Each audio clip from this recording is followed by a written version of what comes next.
Hello everyone. Happy almost Halloween. We have made it to August.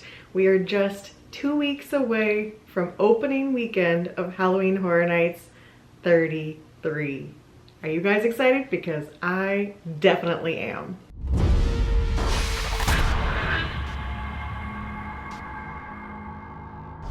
Yes, we have finally made it. The countdown is almost complete. Halloween Horror Nights is right around the corner. And it wouldn't be Halloween Horror Nights season without sharing our hype lists, talking about the houses, the scare zones, what we're most excited to see. So today I am here to do a quick recap of all the news that's happened since my last video, plus then go into my hype lists for the scare zones and the houses for Halloween Horror Nights 33 in Orlando. So if this is the first video you're ever seeing of mine, hi, I am Liz. I'm a diehard Halloween Horror Nights fan. I have been attending since 2001, and on this channel I discuss all the Halloween Horror Nights news, rumors, speculation, announcements, and so very soon I vlog from the event. I will be out there in the fog covering the scare zones, covering the event, trying all the food, and having a hopefully great time this spooky season. So if you love Halloween Horror Nights, if you love Halloween, click to subscribe. For my loyal viewers, for my subscribers who have stuck by me this entire Halloween season and all the other Halloween seasons, I hope you guys are stoked for Halloween Horror Nights 33. We're almost there, and I hope to see quite a few of you out in the fog this season. So first up today, let's talk about the news. There hasn't been a ton that's happened since my last video, but we have Blumhouse officially announced. I know none of us saw that coming. It was quite a shock. Of course, I'm teasing because this one was the worst kept secret, from having the Scare Zone pop up with sets that clearly were Blumhouse, to the teaser tweet that told us Blumhouse was coming. We kind of knew we were going to have an official announcement very quickly, and sure enough, we did. This is going to have characters from various Blumhouse properties, including, it looks like, the Grabber, the character from Happy Death Day. I'll be honest, I never watched that movie, so I don't know what that character is called. The Megans are back. We have props from Freaky. We have props from The Purge, so I'm sure it's going to be an array of Blumhouse characters out there in the streets for you to be scared by, but also get your picture with. That is our IP zone for the year. It's right there in San Fran. And the curious thing is that rumor has it that Major Sweet's house is going to exit right there into the scare zone. So exit where Fast and Furious normally exits versus back out the entrance of Fast and Furious like we have the past 2 years. So if so, that means you'll be exiting the house straight into the Blumhouse scare zone, which we'll see. They've done that a long time ago. The earthquake/disaster queue houses used to exit there. So we'll see how it goes with modern crowds, but could be interesting. We also have scare zone construction happening throughout the park. No surprise there. The archway has been installed, so the Halloween Horror Nights neon sign is back once again to greet you as you enter the park. Over in New York, Torture Fair is getting more and more sets. We've got a stage, we've got various booths set up, and this one's looking very interesting. Talk about that more later. Obviously, Blumhouse has the logo piece in the center, plus the various stages set up. Swamp is getting tons and tons of decor and sets and animals. We've got raccoons, we've got turtles. Unfortunately, I think there's a frog. There's an alligator. There's all sorts of swamp creatures. There's an airboat. We're getting tons of decor and mood setting for Swamp, so that looks really great. The only thing that's really a question mark is Duality of Fear and Demon Queens. Nothing for those yet, but with the parade, I'm not too surprised. I assume if those are going to be bigger sets, that they'll be wheeled out on the night and not permanently set up. So we'll see how those turn out. More on that later. We've also seen the various food booths popping up around the park. The past couple years, they've gotten really into theming these, which I absolutely love. I love the tie-in between the food booth theme and the house themes. So we have some for Insidious, we've seen some for Ghostbusters, Sting Alley area that's turning into a Quiet Place food booth. We have one that's themed for goblins over on the boardwalk area on the way to Men in Black. Oh, what else do we have? We have a Carrie drive-in that looks amazing so far, and more to come for sure. I am dying to have the food menus. I'm so glad to have the booths popping up, but I want to know the menus. What are we going to be eating? What strange Oddfellow dog will they put on the menu this year? I cannot wait to see it all. So hopefully, I'm filming this on Thursday. It could even happen tomorrow when this video goes up. We'll see. But if so, I'll be back to talk about it next week. There's not much time left, so hopefully we get that announcement soon. And finally, the last thing I have on my list is we have a little teaser for the tribute store that's been popping up in the Mummy gift store. So I got to see this for myself on Friday. I was in the parks, got to take a little peek. It looks like they're updating it once a week, so we should get another update tomorrow with more hints for the tribute store. This is a nice little thing for the fans the team does, where they put little hints and teasers for what we could see in the tribute store. Now, the twist on that is I was thinking we were going to have a museum themed tribute store based on the teasers. It talks about creepy artifacts being shipped from Cary, Ohio to the Museum of Antiquities. So I thought we were going to have a museum themed tribute store. I was getting really excited. And then they showed the picture opportunity. There's always a photo opportunity to add yourself into the tribute store. And those items are a gasoline can, canned food, definitely not anything that fits with a museum. Feels more like a Route 66 gas station stop than a museum. So I'm not quite sure if we're going to be in the loading dock area. Like, these items are getting shipped to the museum, but we're only in the warehouse. We're not in the museum whatsoever. And how do we get into a convenience store? I don't know. So maybe that'll become more clear this Friday when we get the next teaser, but I still appreciate it. I'm glad they're doing it and very excited for the tribute store to come. The Unmasking the Horror tours started on Sunday, and I have been dodging spoilers ever since. So far, I think I have only distantly seen one item. Everyone else put their stuff behind a disclaimer and I was able to mute them. I will unmute you guys when it gets closer to Halloween Horror Nights, don't worry. But for now, pretty much anyone that I knew was going on those tours has been muted. So I managed to dodge spoilers. I saw one picture of a screenshot of a thumbnail that I clicked away very quickly. So I didn't really get to see any details of what it was, but the Unmasking the Horror tours have already started. And speaking of, if you are planning to go on one of these tours, the houses for the 3-house tour will be Slaughter Cinema 2, Museum Deadly Exhibits, and Triplets of Terror. Now, if you're doing the 6-house tour, it's going to include all the other houses except for A Quiet Place. So you've got Ghostbusters, Insidious, Major Suites, Universal Monsters Eternal Bloodlines, Monstrous, there's always one I can't remember, and Goblins. Got it. So if you're doing the 6-house tour, those 6 are included. I am really tempted to do the 3-house tour after having that announced, and you'll understand why once I go through my hype list. So without further ado, I think let's get to the hype list. So one of my favorite things to do while prepping for Halloween Horror Nights is to create my hype list. This year was particularly hard for me because there's a lot of originals and that always makes it tricky, but I'm gonna go ahead and share my hype list for scare zones and haunted houses, and I would love for you guys to share yours as well. So leave me a comment down below, let me know what your hype lists look like, and for whatever house is your #1, tell me why that's the one you're looking forward to most. I'm dying to hear because everyone always has different lists, everyone has different things that appeal to them, and I love to see the variation. Okay, so jumping into it, we're gonna do scare zones first. Coming in at #5 for me is Blumhouse.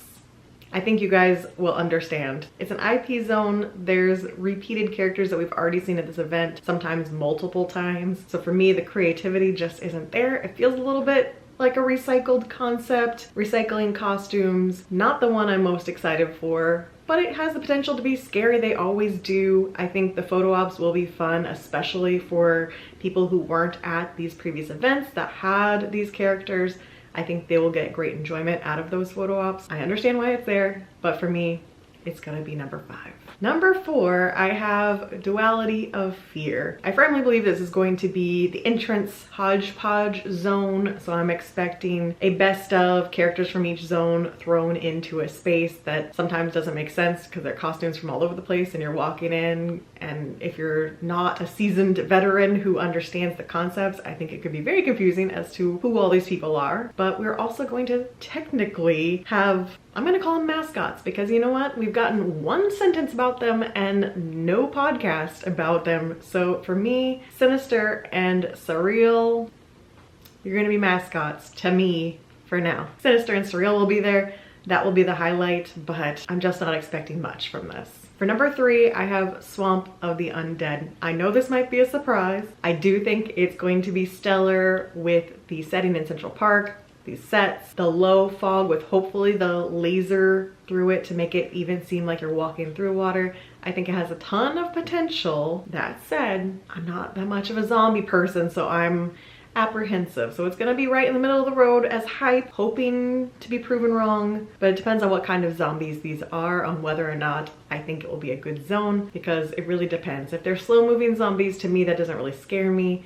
So if they're aggressive, that might change my opinion. Number 2, we have Demon Queens. Now I know this might be even more surprising because we have no sets for this one yet. Don't really know much about it, but for me, I like the unknown. I think it has potential for some really interesting costuming, some interesting stages, the music. I have no idea what they'll pick for this. For this one, it gets the 2nd spot just because I am so curious about it. Curious to see how Surreal will interact in her zone, and I gotta give extra points for girl power. So Demon Queens, number 2. And that brings us to my number 1 most anticipated scare zone, and that is Torture Fair. I love the concept for this zone. I think it's original. I love a good Renaissance festival. I think there's so much potential in scares and props and costumes, and I just feel like it's different. It's not something we've seen at the event anytime recently or at all that I can recall. I really think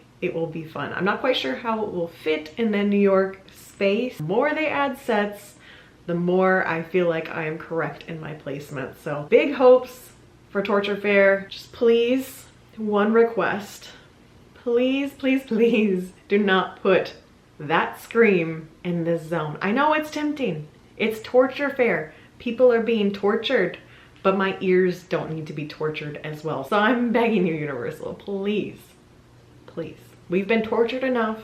The scream needs to go. All right, so that wraps up the scare zones. So let's move on to the houses. Coming in at number 10, we have A Quiet Place. You guys know me, you know I am team originals, 100%. I'm always going to root for the originals. So on my hype list, the IPs are always going to be in the bottom. It does not mean that that's where they end up at the end of the season. Sometimes the IPs jump all the way up my list. You never know. Starting with A Quiet Place, I did enjoy these movies. I think there is potential. I am just unsure about the execution of this. Don't know how they're going to recreate the, are they called death angels? I can't remember anymore. But the aliens, I'm not quite sure how they're going to execute that. I think there's going to be some interesting things with the sign language. I unfortunately have heard a rumor that there's corn in the house, and so for that alone, it's getting docked to the 10th position. But I do think this could be a very scary house. I'm just the most apprehensive about this one in actual execution. Number 9, I have Ghostbusters Frozen Empire. Listen, something had to be number 9, and as much as I love the Ghostbusters, I think this movie was decent, but not as good as Afterlife. While I think there's plenty of scenic opportunity, it's going to be frozen. I'm sure they're gonna lean into that. We're probably gonna see the fire station all covered in ice. Hopefully we see the Ecto-1 this time, and I'm sure we're gonna get to see this little Stay Puft Marshmallow Man and Slimer, and it's gonna have a ton of fan service. I think it's gonna be fun. I think it's gonna be enjoyable, but will it rank amongst all the others? That I don't think so. Well, to round out the IPs, we have Insidious at number 8. You guys have heard me sing my praises for the 2015 house. By far one of the best IP houses they've ever done. So I know it can be done very effectively. I know it can be terrifying, but can this one live up to my beloved one from 2015? I will say that the Insidious scenes in the Blum houses that came after that were still scary. So I do think this one has great potential. It'll be in a soundstage, so it's got the opportunity for big set design. Very optimistic for this one. I think it's going to be a solid IP. It's the best of the IPs for me, number 8. And now we start with the originals. Number 7 for me is Monstrous. I know that the one in Hollywood has a ton of fan love for it, so again, super excited for it. Just because it's at a 7 doesn't mean I'm not excited for it. I hope this one lives up to the Hollywood hype and that ours is just as good. I did enjoy the podcast that gave us a little bit more of the lore behind these characters, and it's a soundstage, so once again, plenty of potential. Just on the list of originals, it's the one that just doesn't jump out at me quite like the others, but again, time will tell. We shall see how this one moves up or down the list. Number 6, I have Major Sweets. I know at least one of you out there watching is mad at me right now for saying that, but I